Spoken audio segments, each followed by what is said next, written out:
Here I have Xiaomi Redmi Note 11s, and today I'm going to show you how to scan QR codes on this device. So firstly you have to open camera, then tap here, go to its settings, then go to the smart suggestions, enable scan QR codes, and now you can scan QR codes.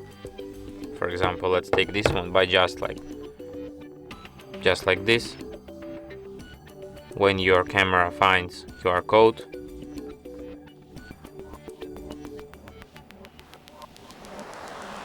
okay, so to scan QR codes, tap on this icon here, open camera, allow, and now let's try to scan this QR code. And as you can see, it found this page and coded to this QR code, and we can visit it right now. So yeah, and that's it. Thanks for watching. If you find this tutorial useful, don't forget to hit that like button and subscribe to our channel.